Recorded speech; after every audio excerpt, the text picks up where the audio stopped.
Olá, povo de Deus, terça-feira do tempo do Natal, 5 de janeiro de 2021. Nossa reflexão de hoje é a partir da primeira carta de João, capítulo 4, versículos de 7 a 10 e de Marcos 6, de 34 a 40. Talvez cheguemos hoje ao ponto mais conhecido da primeira carta de João, a definição de Deus como amor.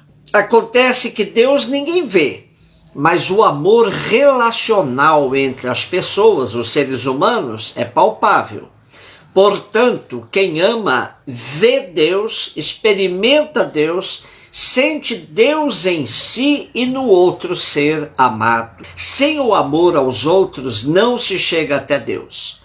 Deus é a fonte do amor. Quando amamos, fazemos também a experiência de Cristo na vida. É importante contextualizarmos, pois para João, a vivência em comunidade, a concretização da koinonia, só é possível nas seguintes condições: reconhecer que a origem do amor é Deus, que é amor. Esse amor foi manifestado na sua plenitude no dom do seu Filho, como iniciativa gratuita, e nós percebemos isso e acolhemos tal realidade na fé. E nós vivemos essa verdade no amor a Deus e ao próximo. Daí que os dois mandamentos sempre vão juntos. Um não existe sem o outro. Já vimos em trechos anteriores que uma das preocupações de João era com os adversários da comunidade, os chamados por ele de anticristos. O pecado que pesa nas costas dos adversários é exatamente não amar os seus irmãos. Não amando, não conhecem Deus, que é fonte do amor, que é amor. Para alguns exegetas, os adversários da comunidade não viam nenhuma ligação entre o amor dos irmãos e o amor de Deus. Ou, dito de outro modo, enfatizavam tanto o seu relacionamento individual com Deus que não tinham nenhum senso de comunidade. Pode parecer-nos estranho dizer que, em nome da vivência do amor, a comunidade de João excluía os que não pensavam como ela. É uma contradição, pois a comunidade que tão bem definiu Deus é amor, não tirou consequências reais disso na vivência com outros, fora da comunidade.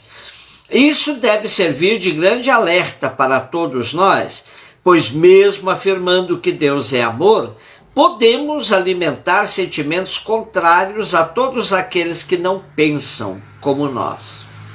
Como bem afirma Leonardo Boff, o essencial e o novo introduzido por Jesus é o amor incondicional. O amor ao próximo e o amor a Deus se identificam.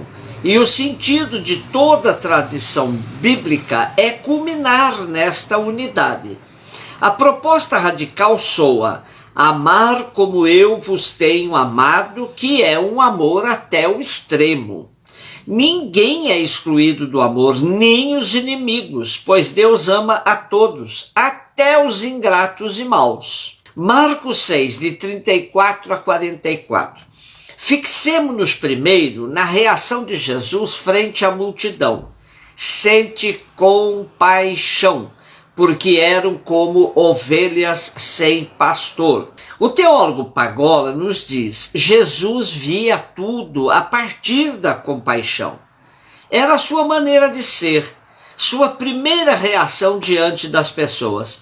Não sabia olhar ninguém com indiferença, não suportava ver as pessoas sofrendo, era algo superior às suas forças.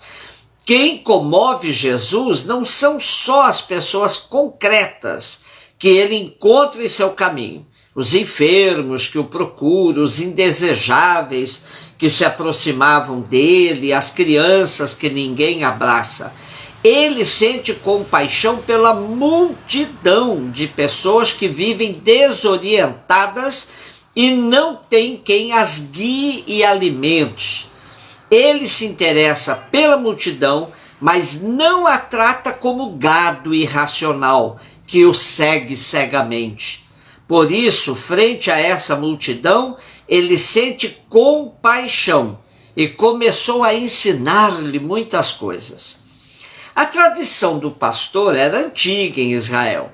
O profeta Ezequiel, no seu capítulo 34, descreve bem o comportamento do pastor que descuida das ovelhas e ainda as explora, para dizer que o próprio Deus haverá de cuidar de seu povo como um bom pastor, cuida e ama as suas ovelhas.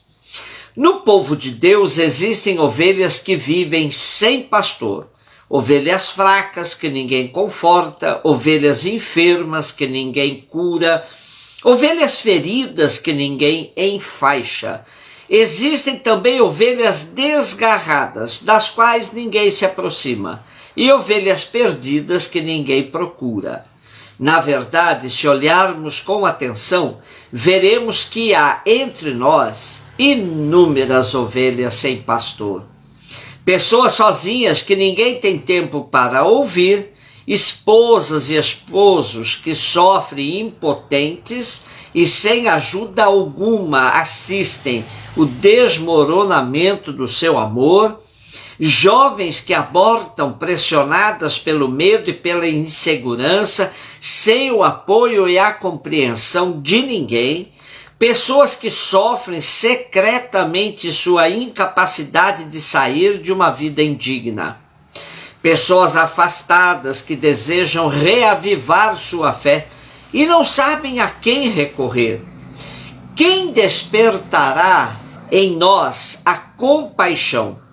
Quem dará à igreja um rosto mais parecido com o de Jesus? Quem nos ensinará a olhar como Jesus olhava? O Papa Francisco insiste com os ministros ordenados que devem ter o cheiro de ovelhas, porém trancados nos templos, preocupados com roupas litúrgicas, gastando carvão com incensos caríssimos, o cheiro das ovelhas passa longe. Sentiu compaixão, deu-lhes instrução e agora é a hora de ensinar-lhes na prática a beleza da partilha.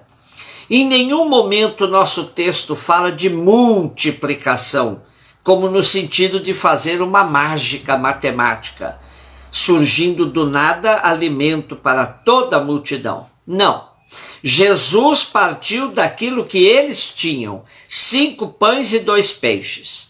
Na lógica dos discípulos, o melhor era despedir a multidão para que cada um cuidasse de saciar sua fome. Na lógica de Jesus, os discípulos devem aprender a dar de comer a quem tem fome. E de maneira organizada ordenou os discípulos que os fizessem sentar por grupos na relva verde. E sentaram-se por grupos de 150. Essa estrutura organizativa a vemos no livro dos Macabeus, quando eles se articulam em grupos de 150 para enfrentarem os inimigos. Mas muito mais sabemos que essa forma era a ideal do povo de Israel na travessia pelo deserto. Nossa narrativa tem uma relação direta com a Eucaristia, pois Jesus tomou então 5 pães e 2 peixes e, erguendo os olhos ao céu, pronunciou a bênção, partiu os pães e dava-os aos seus discípulos para que eles os repartissem. Exatamente o que fez na ceia derradeira, onde ordenou que tal atitude se repetisse sempre em sua memória. Na Bíblia, os números sempre são importantes. 5 pães mais 2 peixes resultam no número 7. Muitos, perfeição. 12 cestos, o número que indica totalidade. Os discípulos ainda teriam que repartir muito, né? Então, para totalidade. 5.000 se ajusta à organização em grupos de 100 e de 50 e também evoca o ajuntamento de Israel. Esse texto nos aproxima do sentido mais profundo da Eucaristia, pois a mesa eucarística nos lembra um duplo aspecto daquilo que viveu intensamente Jesus. Essa mesa, com sua refeição, é um anúncio da abundância de bens que Deus preparou a todos os seus filhos e que Jesus veio nos ensinar como fazê-lo. Mas é também uma denúncia da exclusão de tantos, de todas as mesas da humanidade. Um beijo no seu coração.